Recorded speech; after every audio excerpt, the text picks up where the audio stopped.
నమస్కారం. 10 టీవీ ప్రేక్షకులకు ముందుగా మహాశివరాత్రి శుభాకాంక్షలు. మహాశివరాత్రి విశిష్టత ఏంటి, శివతత్వం అంటే ఏంటి, ఆ పరమశివుడి ద్వారా మనం నేర్చుకోవాల్సిన అంశాలేంటి అనే అంశాలకి సంబంధించి మనం తెలుసుకుందాం. మనతో పాటు స్టూడియోలో ఉన్నారు ప్రముఖ ఆధ్యాత్మికవేత్త రామకృష్ణమూర్తి గారు. నమస్తే అండి. చంద్రోద్భాసిత శేఖరే స్మరహరే గంగాధరే శంకరే సర్పైర్భూషిత కంఠకర్ణ వివరే నేత్రోత్థవైశ్వానరే దంతిత్వకృత సుందరాంబరధరే త్రైలోక్యసారే హరే మోక్షార్థం కురు చిత్తవృత్తి మమలాం అన్యైస్తు కిం కర్మభిః. పరమశివుడిని మనం ఈరోజు స్మరిస్తూ మొత్తం ఈ రోజంతా కూడా తలుచుకుంటూ ఆయన నామస్మరణలోనే ఉంటాము. మరి ఈ మహాశివరాత్రిని మనం ఎందుకు జరుపుకుంటున్నాము, మహాశివరాత్రి విశిష్టత ఏంటి అనేది మీ మాటల్లో. భారతీయ జీవన విధానం అంతా గ్రహ గతులను అనుసరించి ప్రకృతిలో వచ్చే మార్పులకు అనుగుణంగా నీ ఆహారాన్ని, నీ ఆలోచనను సంస్కరించుకుంటూ జీవితాన్ని ఎలా సుసంపన్నం చేసుకోవాలో తెలియజెప్పే విజ్ఞానం. దానిలో భాగంగానే మనం ప్రతి నెల త్రయోదశితో కూడిన చతుర్దశిని మాస శివరాత్రి అంటాం. అంటే నెలకు మధ్య వచ్చే సంధ్యా సమయం. అలానే సంవత్సరానికి క్రోధినామ సంవత్సరం నుంచి విశ్వావసనామ సంవత్సరానికి అనుసంధానం కలిగించేటువంటి శుభముహూర్తమే ఈ మహాశివరాత్రి. సంవత్సరం నుంచి సంవత్సరానికి అనుసంధానం చేసేది. అసలు మహాశివరాత్రి యొక్క వైశిష్ట్యాన్ని మనం గ్రహిస్తే ప్రళయకాలంలో ప్రపంచమంతా జలమయమై ఉన్నప్పుడు పార్వతీదేవి శివుడి గురించి తపస్సు చేసింది. మళ్ళీ సృష్టి బీజాలను నాటే ముహూర్తం వచ్చింది కనుక ఆ ప్రయత్నం కొనసాగించమని తెలియజేస్తూ ఈరోజు ఎవరైతే నిన్ను అర్చిస్తారో వారికి అన్ని శుభాలు కలగాలి అని వరాన్ని కోరింది. అప్పుడు సదాశివుడు అన్నాడు, శివరాత్రి మహారాత్రౌ నిరాహారో జితేంద్రియ అర్చయిత్వా యథా న్యాయం యథాబలమవంచకః యత్ఫలం మమ అర్చయిత్వా వర్షమేకం నిరంతరం తత్ఫలం లభతే సద్యః శివరాత్రౌ మదర్చనాత్ అని చెప్పాడు. అంటే సంవత్సరం అంతా ప్రతినిత్యము శివ పూజ చేస్తే ఏ ఫలితం కలుగుతుందో ఆ ఫలితము ఈ శివరాత్రి నాడు నిరాహారంగా ఉండి జితేంద్రియుడివై ఉండి, దీన్ని మనం అండర్లైన్ చేసుకోవాలి. జాగరణ, ధ్యానము, ఉపవాసము ఇవి ప్రతి శివరాత్రికి చేస్తాం. అవును. కానీ ఎలా చేయాలి? జితేంద్రియుడివై ఉండి, అంటే ఇంద్రియముల యొక్క వ్యాపకమంతా భగవత్ తత్వంతో నిండి ఉండాలి. మేము రాత్రంతా జాగరణ చేస్తామండి, సినిమాలు చూస్తామండి, ఏవేవో సినిమాలు కాకుండా భక్తి సంబంధమైన, శివ సంబంధమైనటువంటి కథలను వింటూ, దృశ్యాలను చూస్తూ నువ్వు గడపగలిగితే సంవత్సరం అంతా శివ పూజ చేసిన ఫలితం ఈ ఒక్క శివరాత్రి నాడు నువ్వు శివుణ్ణి పూజించటం వల్ల నీకు సిద్ధిస్తుంది. మనకు సందేహం కలుగుతుంది, ఏమంటే సంవత్సర ఫలితం అంతా ఒక్కరోజుకి ఎలా వస్తుంది, ఎందుకు వస్తుంది అలా అంటే అదే గ్రహ గతులను అనుసరించి నువ్వు చేసేటువంటి ఈ సాధన ఫలితం నీకు ఇచ్చేది. లింగోద్భవ సమయంలో మనము ఆ శివుణ్ణి అభిషేకం ద్వారా ప్రసన్నం చేసుకుంటూ జీవితాన్ని ధన్యం చేసుకోవాలి. ఇది మాఘమాసం. మా అంటే లేదు, అఘం అంటే పాపం. పాపం లేనటువంటి అద్భుతమైన, పవిత్రమైన గొప్ప ముహూర్తము మాఘమాసం. అందుకే కుంభమేళాలో కూడా మీరు గమనిస్తే శివరాత్రితో కుంభమేళ అయిపోతుంది. శివరాత్రి నాడు త్రివేణి సంగమంలో స్నానం చేస్తే దాన్ని షాహి స్నానం, రాజయోగ స్నానము అంటారు. ఆ ముహూర్తానికి ఉన్న బలం అది. కనుక అద్భుతమైన ఈ శివరాత్రి ముహూర్తాన శివుణ్ణి అర్చిస్తూ, ఆయనను ధ్యానిస్తూ, ఆయన చింతనయే రోజంతా నీ మనస్సులో నిలుపుకోవాలన్న సంకల్పంతో ఆహారాన్ని కూడా స్వీకరించకుండా ఆయన కథే నీ చెవికి ఆహారం, ఆయన దృశ్యమే నీ కంటికి ఆహారం, ఆయన ధ్యానమే నీ హృదయంలో స్థిరంగా ఉండేటువంటి నీ హృదయానికి ఆలోచనకు ఆహారం కావాలి. వ్యక్త గుణేతరం సువిమలం షట్రించ తత్వాత్మకం తస్మాదుత్తర తత్వమక్షరమితి ధ్యేయం సదా యోగిభిః వందే తామసవర్జితం త్రినయనం సూక్ష్మాతి సూక్ష్మాత్ పరం శాంతం పంచమమీశ్వరస్య వదనం ఖవ్యాపి తేజోమయం. ఓం ఓం పం భం బం భం మం ఓం ఓం ఓం నమో భగవతే రుద్రాయ ఓం యం ఊర్ధ్వముఖాయ నమః. పంచముఖాలలో 5వ ముఖాన్ని మనం ధ్యానిస్తూ ఉన్నాం. ఎందుకండి దాన్నే ధ్యానించారు అంటే అది శాంతికి చిహ్నం. అలాంటి శాంతికి ఆగ్రహం వచ్చి బ్రహ్మదేవుడి శిరస్సును ఖండించాడు, అబద్ధం చెబుతావని. కాబట్టి శివుణ్ణి నువ్వు ఆరాధించాలి అనుకుంటే నరుద్రో రుద్రమర్చయేతని, నువ్వు శివుడివి కాందే నువ్వు శివుణ్ణి అర్చించలేవు. శివుడు ఏం చెబుతూ ఉన్నాడు అంటే అందరిలో ఉన్నది నా స్వరూపమే కనుక ఆ తత్వాన్ని నువ్వు గ్రహిస్తూ ఇంద్రియాలన్నింటినీ అంతర్ముఖం చేసుకొని అంతర్గతమైన ఆ ఆత్మతత్వాన్ని తెలుసుకోవాలన్న ఆలోచనతో ఆయనను నువ్వు ఆరాధించటానికి అనువైన అద్భుతమైన ముహూర్తమే మహాశివరాత్రి. ఇది కూడా మాస శివరాత్రే. నిజానికి పక్ష శివరాత్రి, మాస శివరాత్రి, మహాశివరాత్రి అని మనము సంధ్యా సమయంలో కాలంలో వచ్చే అన్ని సంధ్యా సమయంలో శివార్చన చేస్తాం. అందుకే తెరవా ఒక్క ముహూర్తముండుమిది సంధ్యాకాలం ఎక్కాలమందరయన్ భూత గణావృతుడైన కామారాతి లీలన్ వృషేశ్వరయానమున సంచరించుచునుండు ఇలా ధర్మమున్ వీడగన్ అంటాడు దితితో కశ్యప ప్రజాపతి. ఆమె ఆ సమయంలో సంగమానికి ఆహ్వానిస్తుంది. ఇది శివపూజ చేసే సమయము, తప్పుడు పనులు చేయకూడదు అని. అలా శివపూజకు అద్భుతమైన ముహూర్తం మహాశివరాత్రి కనుక మిగతా రోజుల్లో నువ్వు ఏం చేసావు, ఎక్కడ తిరిగావు అని పక్కన పెట్టి కనీసం ఈ అద్భుతమైన ముహూర్తంలోనైనా ఆయనను ఆరాధించగలిగితే నీ జీవితం అద్భుతంగా మారుతుందన్న సత్యాన్ని మనకు తెలియజెప్పటం కోసం సాక్షాత్తు శివుడే సృష్టిని చేసే సమయంలో పార్వతీదేవికి చెప్పినటువంటి సత్యాన్ని ఈరోజు ప్రపంచమంతా దేశ దేశాల్లో ఉన్నవాళ్ళు కూడా అద్భుతంగా శివార్చన చేస్తూ జీవితాన్ని ధన్యం చేసుకుంటున్నారు. అందుకే జన్మకో శివరాత్రి అంటారు. ఒక్క శివరాత్రి చాలయ్యా నీ జన్మను తరింపజేయటానికని. కాబట్టి అలాంటి అద్భుతమైన ముహూర్తం రోజు ఆ స్వామిని అర్చించే ప్రయత్నం చేద్దాం. మహాశివరాత్రి రోజు ఉపవాసం చేయటం, జాగరణ చేయటమే కాకుండా ఇంకా ఎటువంటి కార్యాలు చేస్తే మంచిదంటారు? అభిషేకం చేయాలి. అభిషేకాత్ ఆత్మశుద్ధి అని మనకు చాలా ఈనాటి ఆధునిక విజ్ఞానం అనుకోండి, చూస్తున్నటువంటి సినిమాలు అనుకోండి, ఏమిటండి అభిషేకం పేరుతో పాలన్నీ పెరుగంతా నెయ్యంతా లింగం మీద పాడు చేస్తున్నారే అని పెద్ద మానవతావాదుల్లాగా మాట్లాడుతున్నారు. కానీ అభిషేకాత్ ఆత్మశుద్ధి మనకు జన్మ జన్మల నుంచి ప్రారంధం కర్మ ఫలం అలా వస్తూ ఉంది. 724 ట్రిలియన్ సెల్స్తో మన దేహం ఉంటుందిట. ప్రతి సెల్కి మెమరీస్ ఉంటాయి. అది నువ్వు ఆచరించిన కర్మల యొక్క ఫలితాన్ని మోసుకొస్తూ ఉంటాయి. యదా సంహరతే ఛాయం కూర్మోంగానీవ సర్వశః ఇంద్రియాణీంద్రియార్థ్యస్తస్య ప్రజ్ఞా ప్రతిష్ఠితాః అంటాడు భగవద్గీతలో.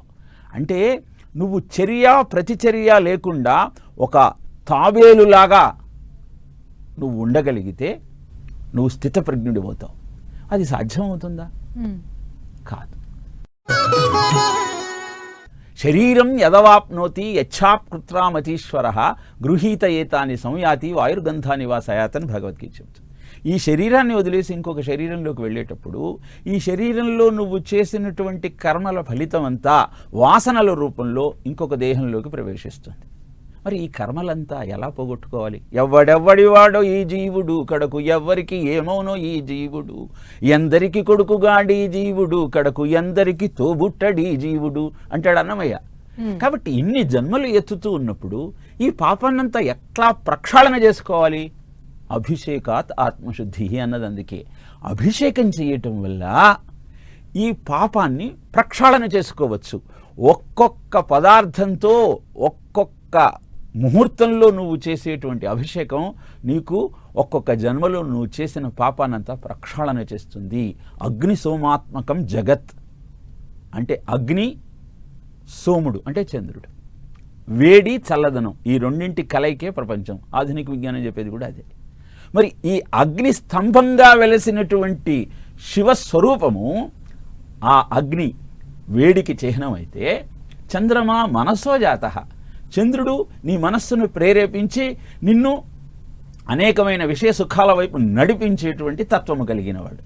మరి ఆ లింగాన్ని వికారం పొందుతున్న మనస్సును నిగ్రహించటం కోసం అభిషేకం ద్వారా నువ్వు ఆ శివుణ్ణి ప్రసన్నం చేసుకోగలిగితే నీ పాపం క్షయమయ్యి అద్భుతమైన ఆనందం నీకు కలుగుతుంది. ఇప్పుడు అనేక మంది విమర్శిస్తూ ఉన్నారు అని మనం చెప్పుకున్నాం కదా. వృక్షమూలస్య శేతేన పుష్పంతి వయ్యథ, శాఖా పుష్పంతి వయ్యథ అని చెబుతుంది శాస్త్రం. నువ్వు ఒక చెట్టును పెరగాలి అంటే, పళ్ళు రావాలి అంటే ఆకులకు నీళ్లు పోస్తావా, కాండానికి నీళ్ళు పోస్తావా, పుష్పాలకు నీళ్లు పోస్తావా, లేకపోతే వృక్షమూలానికి నీళ్లు పోస్తావా? వృక్షమూలానికి నీళ్లు పోస్తావు. మరి ఈ జగత్తుకు మూలం ఎవరు? నసన్న సాసత్ శివ ఏవ కేవలహ అని చెబుతుంది ఉపనిషత్తు. అంటే సత్తు అసత్తు ఏదీ లేనప్పుడు, రాత్రి పగలు ఇదంతా లేనప్పుడు ఉన్నవాడు ఆ శివుడు ఒక్కడే, ఆ చైతన్యం ఒక్కడే. దాన్ని పట్టుకుంటే నీ కోరికలన్నీ నెరవేరుతాయి. నువ్వు అందరి ఆకలి పోకూడదాం అనుకుంటున్నావు. ఎంతమందికని 140 కోట్ల మంది జనాభా ఉన్న భారతదేశంలో అందరికీ ఆహారాన్ని ఇవ్వగలిగినటువంటి మహాదేవుడు ఆ సదాశివుడు. వాణ్ణి ప్రసన్నం చేసుకుని వాణ్ణి ఆరాధించు, వాణ్ణి అభ్యర్థించు. వాడు నువ్వు ఏది కోరితే అది ఇవ్వటానికి సిద్ధంగా ఉన్నాడు. ఒకడొచ్చి నీ భార్య కావాలన్నాడు, తీసుకెళ్ళమన్నాడు. ఒకడొచ్చి నీ ఆత్మలింగం కావాలన్నాడు, తీసుకెళ్ళమన్నాడు. నువ్వు వచ్చి కాపలా ఉండమన్నాడు, ఉంటానన్నాడు. ఇలా ఏది అడిగితే అది ఇచ్చేవాడే సదాశివుడు. అలాంటి శివుణ్ణి ప్రపంచమంతా ఆనందంగా, హాయిగా, యుద్ధాలు లేకుండా, కొట్లాటలు లేకుండా ఉండాలన్న సంకల్పంతో అభిషేకం ద్వారా అర్చించే ప్రయత్నం చెయ్యి. అందుకే అభిషేకం కూడా షట్కాలాలలో చేస్తారు. శివరాత్రి నాడు ముఖ్యంగా లింగోద్భవ సమయంలో విశేషంగా నువ్వు కనుక అభిషేకం చేయగలిగితే అది నీకు అత్యంత ఫలప్రదమవుతుంది. వెంటనే మీకు సందేహం వస్తుంది, ఏమంటే షట్కాలలో మీరే అన్నారు, లింగోద్భవ సమయంలో ఎందుకు చేయాలి? అసలు లింగోద్భవ సమయం అంటే ఏంటి? లింగం అంటే మొత్తము అంతా తానై ఉండి అందరినీ తానలో లీనం చేసుకునే తత్వం కలిగిన వాడే లింగం. యోమాం పశ్యతి సర్వత్రా సర్వంచమయి పశ్యతి తస్యాహం న ప్రణశ్యామి సచమేన ప్రణశ్యతి. అంటే అందరినీ నాలో చూడు, అందరిలో నన్ను చూడు అని భగవద్గీత చెప్తుంది. అట్లనే లయనాత్ లింగముచ్యతే, అందరినీ తనలో కలుపుకుంటూ అందరిలో తానే ఉండేటువంటి తత్వం కలిగినది లింగము. ఇది మరి ఎక్కడుంది అంటే అందరిలో ఉన్నది అనుకున్నాం కదా. నీలో ఉన్న ఆ సూక్ష్మ స్వరూపమే, చైతన్యమే లింగం. దీన్ని దర్శించటం కోసము నీవు ఏ సమయంలోనైతే ఆయన ఉద్భవించాడో ఆ సమయంలో ఆయనను ప్రార్థించు అని పురాణం చెబుతుంటే ఆధునిక విజ్ఞానం ఒక మాట చెప్తాను. ఆ సమయంలో భూమి ఆకర్షణ శక్తి మిగతా అన్ని సంవత్సరంలోని అన్ని రోజుల కంటే తక్కువగా ఉంటుంది. కాబట్టి పైకి ఎదగాలి, ఉన్న స్థితి నుంచి ఉన్నత స్థితికి ఎదగాలి అన్న ఆలోచన ఉన్న నీవు ఆ సమయంలో నిరాహారంగా ఉండి ఆయననే ధ్యానిస్తూ ఆయనకు అభిషేకం చేయటం వల్ల ఏ ద్రవాలు అయితే ఆయన నుంచి నీకు సంభవించాయో వాటితో ఆయనను ఆరాధించటం వల్ల నీ పాపాన్ని, కర్మ ఫలాన్ని క్షయం చేసుకుంటూ జీవితాన్ని అద్భుతంగా ముందుకు సాగించటానికి ఉపయోగపడుతుంది. కనుక అభిషేకాన్ని తప్పనిసరిగా చేయాలి. ఉపవాసము, జాగరణతో పాటు. ఏమండి మాకు అభిషేకం చేయడానికి ఆ మంత్రాలన్నీ రావు కదా, అక్కర్లేదు. ఓం నమశివాయ చాలు, ఆయన చాలా సంతోషిస్తాడు. నమశివాయ అన్నది తారక మంత్రం.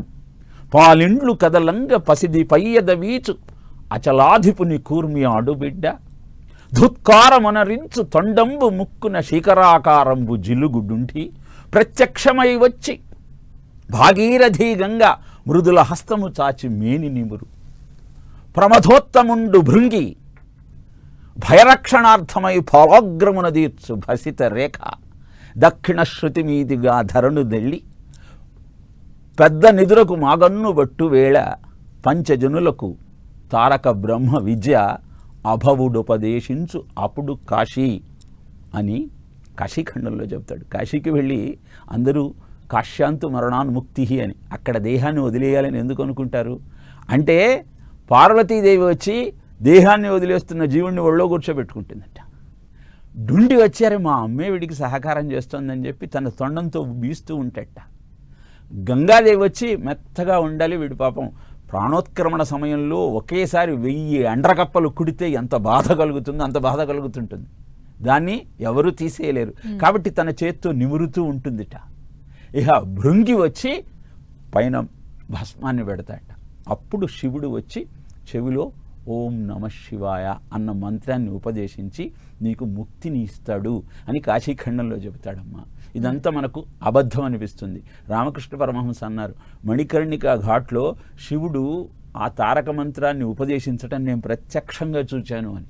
ఏమంటే రామకృష్ణ పరమహంస ఒక మాట కూడా మనం నమ్మద్దు. అంటే కాశీలో ప్రతి శవాన్ని తీసుకెళ్ళేటప్పుడు గుడ్డ శరీరానికి కప్పరు, తలకు కప్పుతారు. ఎందుకంటే ప్రతి జీవుడు ప్రాణాన్ని వదిలేసేటప్పుడు కాశీలో కుడి చెవి పైకి లేచి ఉంటుంది. ఎందుకంటే ఆయన చెవిలో చెబుతూ ఉంటాడు కనుక.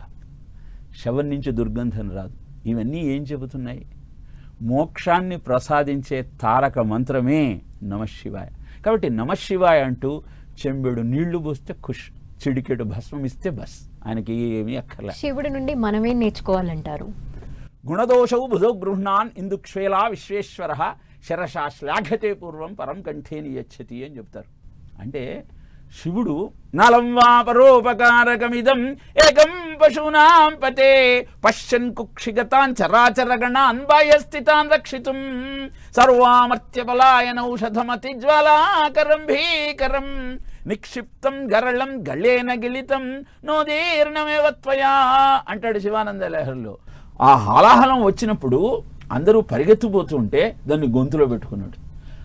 సముద్రాన్ని నుంచి వచ్చిన చంద్రుణ్ణి నెత్తిన పెట్టుకున్నాడు. నిజానికి చంద్రుణ్ణి గొంతులో పెట్టుకొని ఈ విషాన్ని నెత్తి మీద పెట్టుకుంటే విషం నుంచి వచ్చే భయంకర విషజ్వాలలన్నీ అందరికీ వెళతాయి. గొంతులో చంద్రుణ్ణి పెట్టుకుంటే చల్లగా ఉంటుంది. అలా చేయలేదు ఆయన. ఏం చెబుతున్నాడు అంటే, నాయన నువ్వు సమాజంలో తిరిగేటప్పుడు ప్రతివాడిలో మంచి చెడు రెండూ ఉంటాయి. మంచిని చంద్రుడి వెన్నెలలాగా నెత్తిన పెట్టుకొని అందరికీ చూపించు. వాడిలో ఉన్న చెడుని గొంతులో దాచుకొని నువ్వే దాన్ని అనుభవించు, ఎదుటివాడికి చెప్పకు. కానీ మనం దానికి వ్యతిరేకంగా చేస్తుంటాం. అందుకే శివుణ్ణి నుంచి మనం నేర్చుకోవాల్సిన మొట్టమొదటి మాట ఏంటి అంటే, అందరితో కలిసి సహజీవనం చేయటం కోసం వారిలో మంచిని నలుగురికి చెప్పు, వారిలో చెడును నీలో దాచుకో. ఏమివ్వగలవాడవోయి శంకరుడా,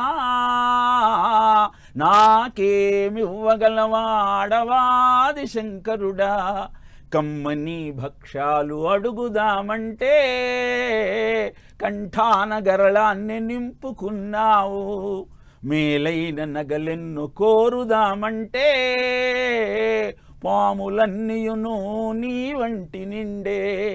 ఆయన పాములు వేసుకొని తిరుగుతాడండి. పాములు ఎందుకు వేసుకుంటాడు అంటే, నేను విషజంతువు అయినటువంటి పామునే మెడలో వేసుకొని తిరుగుతున్నాను అంటే ఎవరితోనైనా కలిసి సహజీవనం చేయగలిగినటువంటి తత్వంతో నేను సంచరిస్తున్నాను. నువ్వేంటి మీ అబ్బాయి నీ మాట వినట్లేదని, మీ నాన్న నువ్వు చెప్పినట్టు వినట్లేదని, నీ భార్య నువ్వు అనుకున్నట్టు ఉండలేదని భావిస్తావేంటి? నువ్వు వాళ్ళు చెప్పినట్టు వినే ప్రయత్నం చేస్తున్నావా? అందరూ నువ్వు చెప్పినట్టు వినాలనుకుంటున్నావు. ఇది చెప్పటం కోసమే ఆయన మెడలో పాములు వేసుకుంటూ తిరుగుతున్నాడు. ఎక్కి తిరిగే వాహనం ఒకటిస్తవంటే ఎల్లప్పుడూ ఎద్దు నీ ఎదర నుండే. ఆయన దగ్గరికి పోయి ఒక మోటార్ సైకిల్ కారు అడుగుదామంటే ఆయన ఎద్దుని ఎక్కి తిరుగుతున్నాడు. ఎద్దుని ఎందుకు తిరుగుతాడు అంటే, ఎద్దు ధర్మానికి చిహ్నం. నువ్వు అనేకమైన కార్యక్రమాలు చేస్తూ ఉన్నావు, అవన్నీ ధర్మబద్ధంగా ఉన్నాయో లేవో చూసుకో. ఎందుకంటే నువ్వు శివుడిని ఆరాధన చేద్దాం అనుకున్నప్పుడు ఆయన తత్వము నువ్వు గ్రహించదలుచుకుంటే ఆయన ధర్మాన్ని వాహనంగా చేసుకొని తిరుగుతున్నాడు. ప్రతి పని ధర్మబద్ధంగా ఉందో లేదో చూసుకోవలసిన బాధ్యత నీకు ఉంది. పీతాంబరంబులే కోరుదామంటే నువ్వు కట్టి తిరిగేది గజ చర్మమయ్యే. ఆయన గజ చర్మం కట్టుకొని తిరుగుతున్నాడు అంటే తనను ఆశ్రయించిన వాడిని రక్షించటం కోసం వాడి కోరిక మేరకు తాను చలిని అనుభవిస్తూ హిమాలయాల్లో అంత చల్లదనంలో ఆచ్ఛాదన లేకుండా గజ చర్మాన్ని కట్టుకొని తిరుగుతున్నాడు. గణపతి షణ్ముఖులు నీ కొడుకులయ్యి నువ్వు తిరుగుతుండేది వల్ల కాడయ్యే. ఇక నా కొడుకులు నాకు పట్టించుకోవట్లేదు, నన్ను చూడట్లేదు, నువ్వు బాధపడకాయా. ఆయనకు ఒక కొడుకు విఘ్నాలకు అధిపతి, ఇంకొక కొడుకు దేవతలకు నాయకుడు, కానీ ఆయన ఉండేది శ్మశానం. ఆ ఆదిశక్తియే నీ ఆలి అయ్యి నువ్వు పంచి ఇచ్చేది బూడిదే అయ్యే.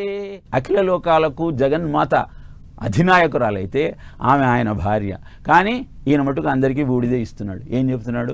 దహనయోగ్య ఇది దేహ. నీ భార్య నుంచి నీకు ఎంత ఆస్తి వచ్చినా, నీ కొడుకులు ఎంత గొప్పవాళ్ళైనా ఆఖరికి నువ్వు చేరాల్సింది కాటికి.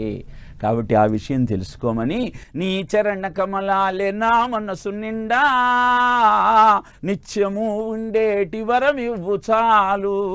శివతత్వమేమిటో ఎరుకయ్యలాగా తెలియజెప్పే తెలివి నాకెంతో మేలు. ఇదే మనం తెలుసుకోవాల్సిన సత్యం. అశనం గరళం ఫణీకలాపో వసనం చర్మచ వాహనం మోక్ష మమ దాస్యసి కిం కిమస్తి సంభో తవ పాదాంబుజ భక్తిమేవ దేహి అన్న శివానంద లహరి శ్లోకానికి ఇది వ్యాఖ్యానం తల్లి. ఈ మహాశివరాత్రి సందర్భంగా మహాశివుని గురించి మీ ద్వారా చాలా మంచి విషయాలు తెలుసుకోగలిగాము. ధన్యవాదాలండి. నమః శివాయ. మరొకసారి 10 టీవీ ప్రేక్షకులందరికీ మహాశివరాత్రి శుభాకాంక్షలు. నమస్తే.